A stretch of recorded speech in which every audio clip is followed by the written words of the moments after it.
말씀이 없이는 신앙생활이 불가능한 것입니다 라는 제목으로 오늘 여러분과 하나님의 말씀을 함께 나누는 시간을 갖도록 하겠습니다. 여러분, 우리가 이 세상에서 살면서도 돈이 없이는 물건을 살 수 없어요. 내가 어떤 물건을 사려고 마트에 들어가서 모든 물건들을 다 카트에다가 담아가지고 계산대로 나와서 내가 이 물건을 가지고 바깥으로 나가려고 하려면 반드시 돈을 내야 되죠. 돈을 지불하지 않으면 그 카트에 담겨져 있는 물건들을 다시 원래 자리로 되돌려놔야 합니다. 이것처럼 믿음 생활도 마찬가지입니다. 돈이 없으면 물건을 살 수 없듯이 믿음 생활도 마찬가지라는 거예요. 무슨 말이냐면 말씀이 없이는 믿음 생활이 불가능한 겁니다. 더 나아가서 여러분에게 드리고 싶은 말은 육신적인 것으로 구원을 절대 살 수 없습니다. 그래서 오늘 이 말씀을 잘 들으셔야 돼요.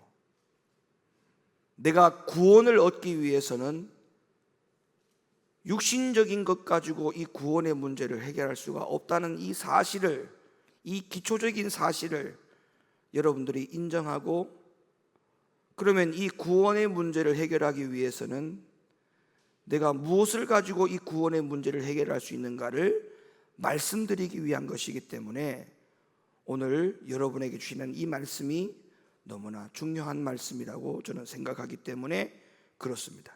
구원의 문제는 오늘날 많은 사람들이 생각하기를 하나님이 값없이 주는 것이다, 이렇게 생각들을 많이 하시죠. 오늘날 교회 안의 성도들은 하나님이 모든 것의 구원을 값없이 은혜로 주신다라고 하는 이 생각에 매몰이 되다 보니까 성도들 스스로가 열정과 스스로가 소망을 나타내 보이려고 하는 의지가 없어요. 심지어는 본인이 받는 은혜조차도 다 하나님이 부어주셔야만이 내가 은혜를 받는 것처럼, 그러니까 모든 것이 하나님께로부터 와야지만이 본인이 가능하다는 것으로 핑계 삼는 신앙생활을 하는 겁니다. 심지어 내가 예배 시간에 말씀을 들어도 뜨거움이 없고 찬양을 해도 뜨거움이 없고 은혜가 되지 못하는 것조차도 이건 내 책임이 아니고 하나님이 그렇게 은혜를 안 부어주시는데 내가 어떻게 하느냐라고 핑계를 삼는다면 이거는 뭔가 잘못돼도 한참 잘못된 겁니다. 구원의 문제는 하나님이 담당할 부분도 있고 우리 사람인 인간이 담당해야 될 부분도 있다라고 제가 여러분에게 말씀 시간에 누차 강요하고 반복해서 말씀을 드렸습니다. 구원의 문제에 있어서는 하나님이 하실 일이 있고 인간이 해야 될 일이 분명히 있음에도 불구하고 모든 구원의 은혜, 그것을 하나님이 주시는 것만으로 우리가 그런 생각을 해서는 결코 안 된다. 그럼 하나님이 하실 일이 뭐냐? 하나님이 하시는 일은 하나입니다. 하나님이 하시는 일은 뭐냐? 하나님의 능력으로 우리를 보호하시는 일입니다. 자, 오늘 베드로전서 1장 5절 말씀 보세요. 너희가 말세에 나타나기로 예비하신 구원을 얻기 위하여 믿음으로 말미암아 하나님의 능력으로 보호하심을 입었다. 하나님의 뭐로 보호를 입었다고요? 능력으로 보호를 입었다. 근데 이 능력으로 보호를 입혔다는 말을 헬라어 원어에 가보니까 이 능력이라는 말이 성령이라는 단어로 표기가 되어 있다는 겁니다. 그러니까 믿음으로 말미암아 하나님의 능력으로 우리를 보호한다는 말은 하나님의 그 능력이 성령을 말하는 거거든요. 성령이 나를 보호해 주신다, 그런 말이죠. 그러니까 하나님은 성령의 능력으로 나를 보호하시고, 그러면 나는 하나님이 성령으로 나를 보호해 주시니까 가만히 있기만 하면 되는 겁니까? 아닙니다. 성경은 하나님이 너에게 능력으로 보호해 줄 터이니 너는 이렇게 하라, 이렇게 분명히 명령하셨어요. 자, 그 명령을 어디 있느냐? 골로새서 1장으로 한번 가봅니다. 골로새 1장 21절. 전에 악한 행실로 멀리 떠나 마음으로 원수가 되었던 너희를 이제는 그의 육체의 죽음으로 말미암아 화목해 하사. 우리가 화목되었죠? 너희를 거룩하고 흠없고 책망할 것이 없는 자로 그 앞에 세우고자 하셨으니. 자, 그 다음 보세요. 만일 너희가 믿음에 거하고 터 위에 굳게 서서 너희 들은 바 복음의 소망에서 흔들리지 아니하면. 전제 조건이 뭡니까? 흔들리지 말라는 거예요. 하나님의 보호와 능력으로 너희를 보호해 줄 터이니 너희는 그 보호함을 받는 그 믿음의 안에 들어가서 흔들리지 말라는 거예요. 히브리 6장으로 한번 가볼까요? 히브리 6장. 우리가 간절히 원하는 것은 너희 각 사람이 동일한 부지런을 나타내요. 끝까지 소망의 풍성함에 이르러 게으르지 아니하고 믿음과 오래 참음으로 말미암아, 믿음과 오래 참음으로 말미암아 약속들을 기업으로 받는 자들을 본받는 자들에게 하려 하는 것이라. 그러니까 인간이 해야 될 일을 분명히 바울이 명시해 줬어요. 구원의 문제에 있어서 하나님이 너희를 보호해 주겠으나, 보호를 받는다고 해서, 그러니까 오늘날 뭐예요? 제가 서두에 말씀드렸죠. 하나님의 은혜로 우리가 다 주어지는 것이다. 그래, 맞아요. 그게 하나님의 은혜라는 말은 성경의 말씀에 비추어서 보면 하나님이 나에게 보호해 준다, 하나님이 우리에게 성령의 은혜와 능력으로 나타내 준다, 그 말이거든요. 그런데 그것만 하면 가능하느냐? 아니요. 바울이 하는 말이 그 능력과 보호 아래 너희가 견고하고 흔들리지 말며 끝까지 참으며 인내해라는 그 필요성에 대하여 우리에게 말씀해 주고 있어요. 그래서 디모데후서 4장 7절에 가보면 내가 믿음을 지켰다 이런 말이 나오지 하나님이 은혜를 주셨다 이렇게 마침표가 되는 게 아니에요. 마침표는 내가 하나님의 보호와 능력 아래 주신 그 믿음 안에 들어가서 끝까지 그 믿음을 게으르지 아니하고 견고히 흔들리지 아니하며 인내하여 그 믿음을 마지막에 지켰다. 이걸로 모든 구원이 완성되는 거예요.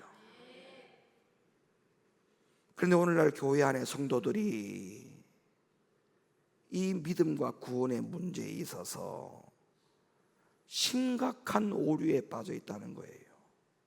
그 심각한 오류가 뭐냐? 하나님이 은혜를 주신 것으로 가능하다. 나는 아무것도 할 수 없고 나는 아무것도 해야 될 필요성조차도 없이 그냥 일방적으로 하나님이 모든 은혜를 주셔야만이 가능하다. 목사님, 내가 오늘 요즘 얘가 은혜가 안 돼요. 은혜가. 그러면 그 말에 반문하고 싶어요. 하나님이 보호를 하지 않는단 말입니까? 하나님이 믿음을 안 주셨다는 말입니까? 하나님이 집사님을 버렸단 말입니까? 하나님이 집사님을 떠났단 말입니까?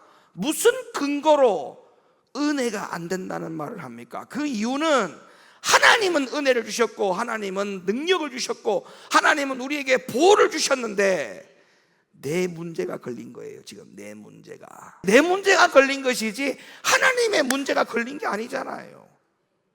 내 문제가 지금 걸려 있는 거예요. 지금 바울이 이야기했던 이런 모든 우리가 해야 될 의무상 이거를 지금 안 하고 있는 것이 문제지, 하나님이 나에게 은혜를 안 줘서 내가 지금 이렇다라고 하는 것은 잘못된 생각에서 비롯된 신앙생활의 기초에 하나님의 말씀의 근본이 전혀 없는 사람의 생각으로 매몰되어 있는 주장에 불과하다. 그래서 이러한 신앙생활은 위기를 가져오죠. 왜 위기를 가져오냐? 결국 실컷 교회를 다니면서도 구원을 못 받게 되니까 이런 큰 오류를 범하게 됩니다. 그래서 믿음과 신앙생활을 하려면 뭐가 필요하냐? 내가 물을 살려고 하려면, 팔을 한 단 살려고 하려면, 슈퍼에 가는 게 중요한 게 아니고 돈을 들고 가야 된다니까요. 돈을. 슈퍼에 가는 게 중요한 게 아니고 돈을 들고 가야 돼요. 천국은 분명히 준비되어 있어요. 구원은 준비가 되어 있다고요. 구원은 준비가 되어 있고 구원을 얻을 수는 있는데 뭐를 분명히 그것을 구원을 가져올 수 있는 뭔가를 가지고 가야 된다 이 말입니다.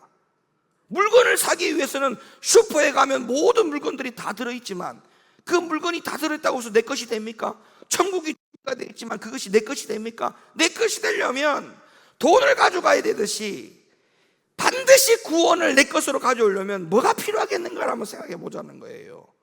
그게 지금처럼 잘못된 오류에 의한 자기 생각을 가지고 그 길을 갔다가는 구원을 절대 내 것으로 가져올 수 없어요. 절대 그게 내 확신과 내 생각으로 되어진 일이 아니에요. 구원도 마찬가지예요. 내가 아무리 확신을 갖고 있고 이게 맞다, 아무리 자기 생각이 맞다고 주장하더라도 그 생각이 맞지 않습니다. 그럼 우리 어떻게 되느냐? 하나님의 말씀으로 돌아와야 돼요.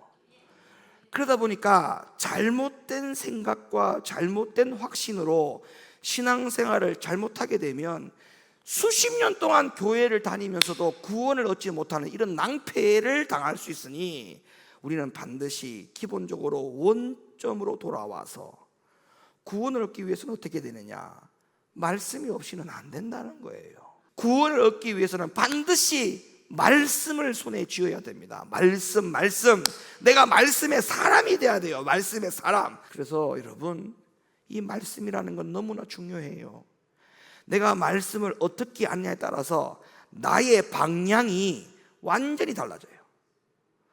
말씀을 어떻게 하느냐에 따라서 내 신앙생활의 방향이 완전히 달라집니다. 완전히. 여러분, 어떤 표적을 딱 놓고 이 표적에다가 미사일을 쏘든 포를 쏘든 딱 쏠 때 요게 초점이 맞춰지려면 모든 각도와 모든 레이더의 정보를 받아가지고 정확한 지점에다가 쏴야만이 적이 파멸이 되는 거예요. 여기서 0.00 몇 도의 각도가 차이가 나도 절대 여기에 들어가지 못합니다. 여러분, 하나님의 말씀을 그렇게까지 한번 중요하게 여겨보세요. 말씀의 각도가 0.1%만 벗어나도 하나님의 말씀을 보는 시야와 하나님의 말씀을 진리를 보는 각도가 내 생각에서 0.2%만 딱 비껴나가도 이 구원에 엄청난 타격을 준다라고 하는 생각을 왜 못하느냐고요. 하나님의 말씀이 이게 아닌데 분명히 그렇게 본인들이 믿고 있는 것은 이거는 표적에서 지나가도 한참 지나갔어. 여러분, 한참 지나가가지고 포를 쏴라 그러면 아무리 쏴봐 그게 들어가는가? 절대 안 들어가요. 그 옆에서 이렇게 볼 때 뭐라고 하느냐? 참 정신 나갔다, 어리석었다. 여러분, 이런 감정이 지금 오늘날 우리의 감정입니다. 말씀에 이러한데 말씀에 없는 자기 확신을 가지고 신앙생활, 교회생활 이렇게 하는 모습을 보면 너무 안심스러워요. 보기에 너무 안타까워요. 도무지 저게 맞다라고 확신을 가지고 신앙생활을 하는 모습을 보면 많이 안타깝습니다.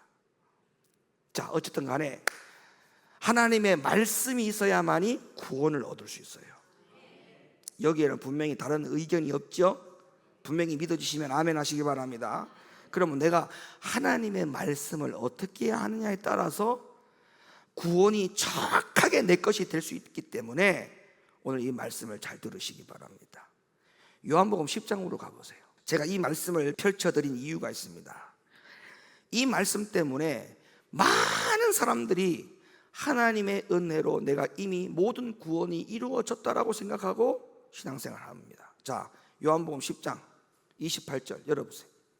내가 저희에게 영생을 주노니 영원히 멸망치 아니할 터이요 또 저희를 내 손에서 빼앗을 자가 없느니라.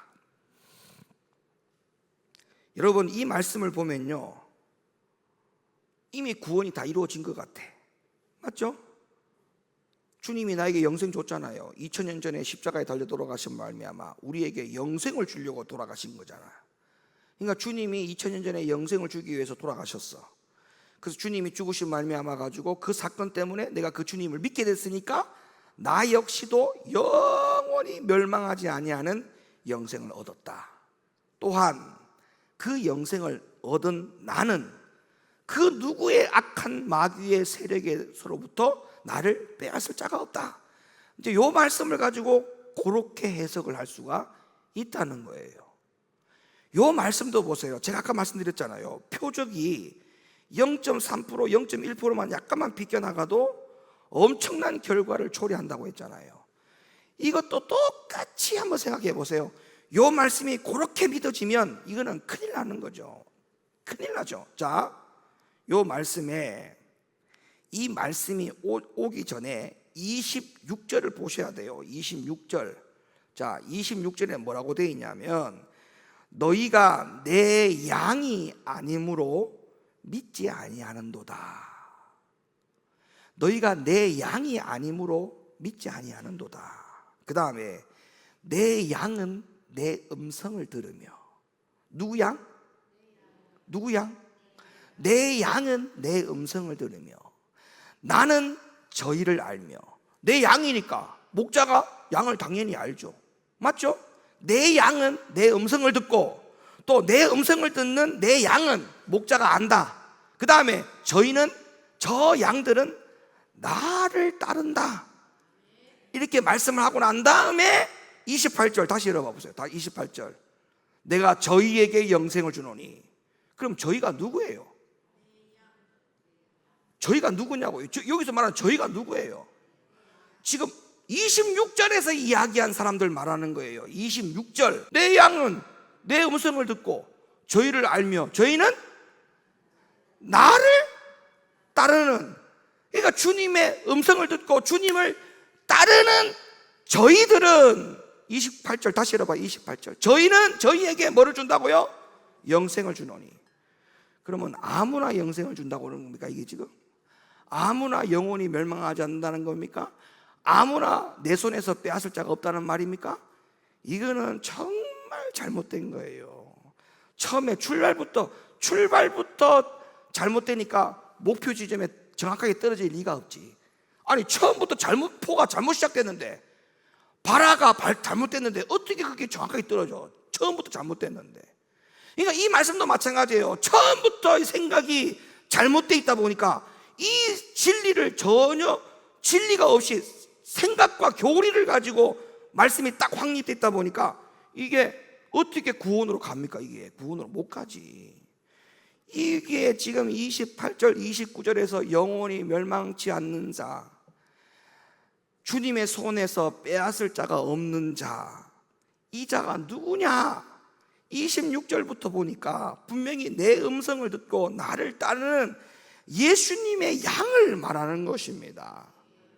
그러면 이 말을 다른 말로 바꿔서 말하면 목자의 음성을 잘 듣지도 않고 목자의 음성을 따르지도 않고 이런 자는 영원한 영생커녕 영원한 멸망이라는 말이에요. 그러니까 불순종하면서 내가 구원을 받을 거라는 생각, 그러니까 말씀이 없이는 신앙생활이 불가능한 겁니다. 이 원리를 보세요. 이게 지금 말씀이 없으면 신앙생활이 되겠습니까? 이게 지금 상황이. 요한복음 14장 한번 열어봐봐요. 내가 아버지께 구하겠으니 그가 또 다른 보혜사를 너희에게 주사 영원토록 너희와 함께 있게 하시리니. 또 많은 사람들이 이 구절에 입각하여 생각하기를 성령은 우리에게 한번 임하면 영원토록 너희와 함께 한다고 했으니까 성령은 나를 떠나지 않아. 성령이 나에게 임하면 나와 성령은 영원히 하나가 돼. 이런 주장을 합니다. 여러분, 이 말씀은 결코 한 사람에게 약속한 게 아니에요. 이 말씀은 한 사람을 지목해서 이 말씀을 우리에게 약속한 게 아니에요. 자, 요한복음 14장으로 가볼게요. 14장 2절로 가볼게요. 맨 앞에 2절로 잘 보세요. 내 아버지 집에 거할 곳이 많도다. 그렇지 않으면 너희에게 일렀으리라. 내가 너희를 위하여 처소를 예비하러 가노니 가서 너희를 위하여 처소를 예비하면 내가 다시 와서 너희를 내게로 영접하여 나 있는 곳에 너희도 있게 하리라. 이 무슨 말씀인지 알겠죠? 자, 예수님이 먼저 가셨어. 근데 그 가신 이유가 우리를 위하여 가신 거래. 우리를 위하여 가셨고, 그 우리를 위해서 처소를 만들어 놓고 다시 우리를 데리러 오는데, 다시 데리러 오는 목적이 준비해 놓은 그 처소에다가 우리를 다시 데리고 가기 위해서. 지금 그 약속을 하셨죠. 그 다음에 12절 보세요. 12절. 내가 진실로 진실로 너희에게 이르노니 나를 믿는 자는 나의 하는 일을 저도 할 것이요 또한 이보다 더 큰 것도 하리니 이는 내 아버지께로 감이니라. 그러면 요 14장 2절 3절 12절 요 말씀을 딱 종합해 보면 이렇게 결론 내릴 수가 있어요. 예수님은 죽으시고 곧 제자들을 떠나 이제 하나님 아버지께로 가셔야 하는 상황이 왔는데, 근데 이 와중에 예수님께서 이런 말씀을 하시는 의도가 뭐냐? 에베소 1장 23절에 보면 듣기만 하세요. 교회는 예수님의 몸이라고 했어요. 교회는 예수님의 몸. 잘 들으셔야 돼요. 교회는 예수님의 몸이라 했어요. 그리고 요한복음 16장 7절에 보면 내가 떠나는 것이 너희에게 유익이다 이렇게 말씀했어요. 그러면 결론이 뭐냐?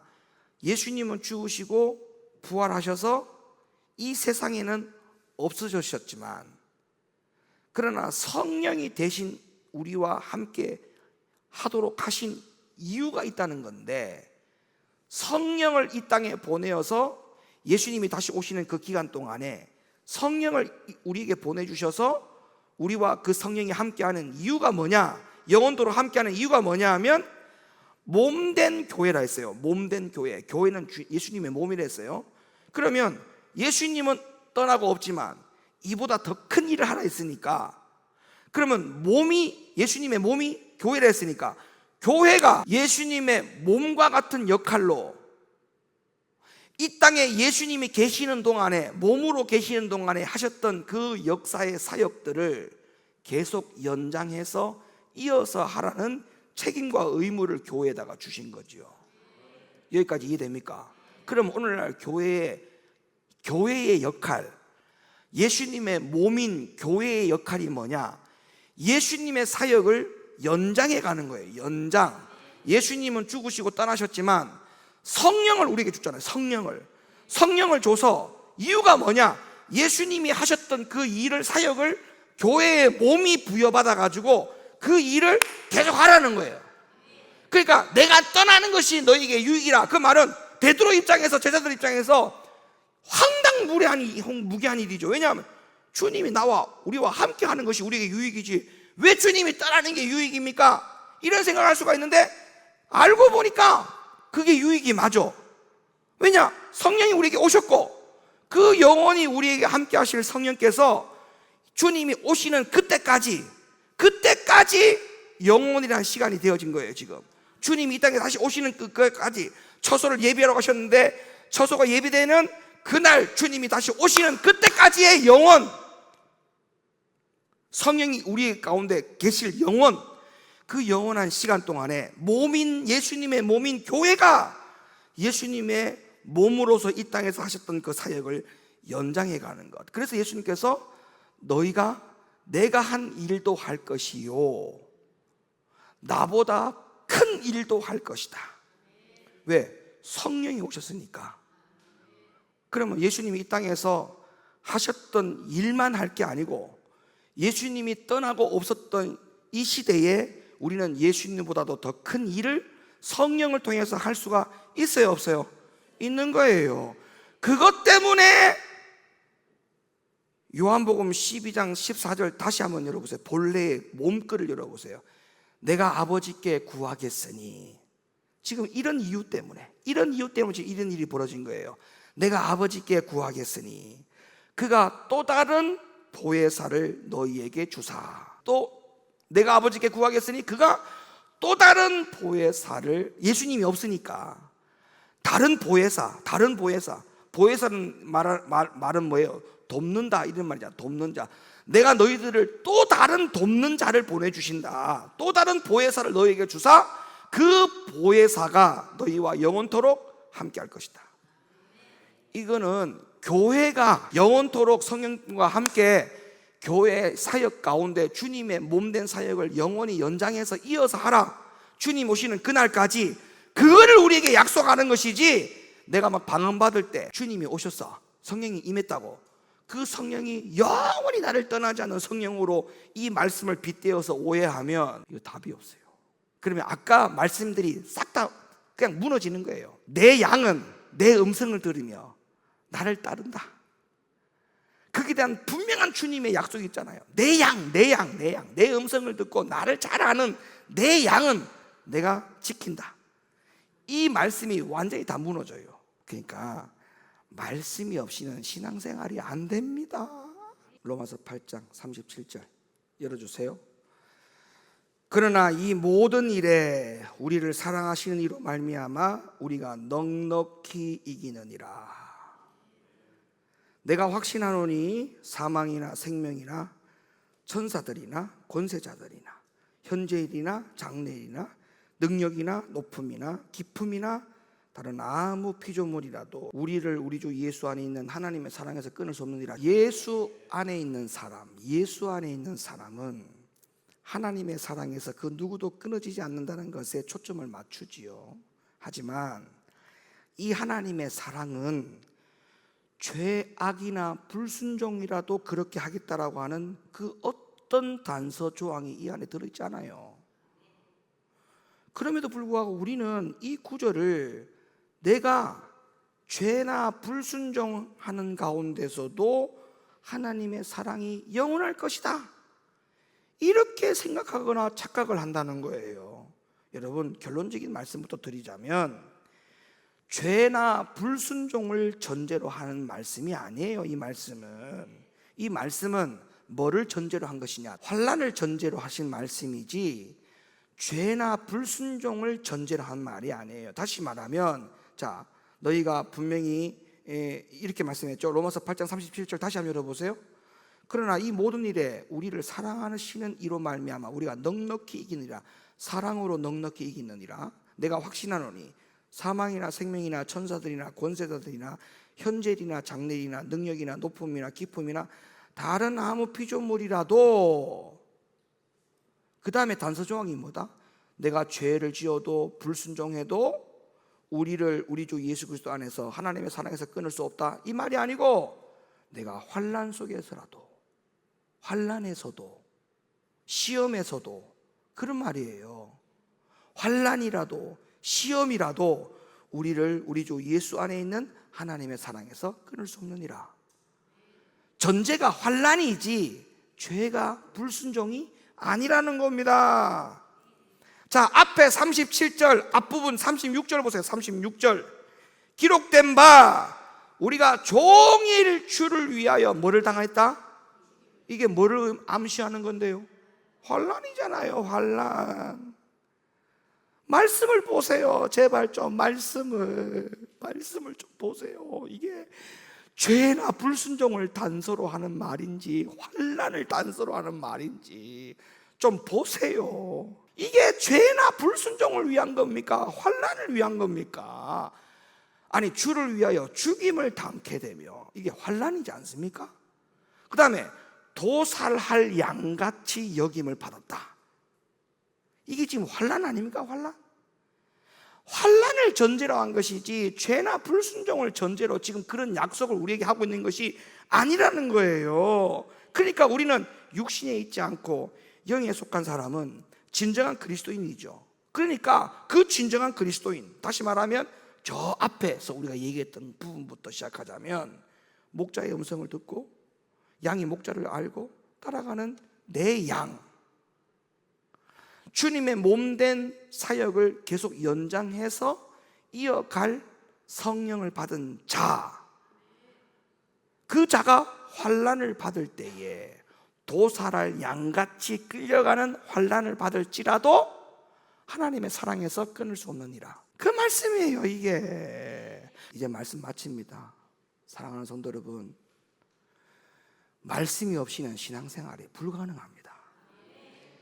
이게 가능할 수가 없어요. 말씀 보니까 알겠죠? 이게 말씀이 없이 어떻게 방향을 잘 잡을 수가 있습니까? 이게 불가능하다니까요. 안 되는 거예요.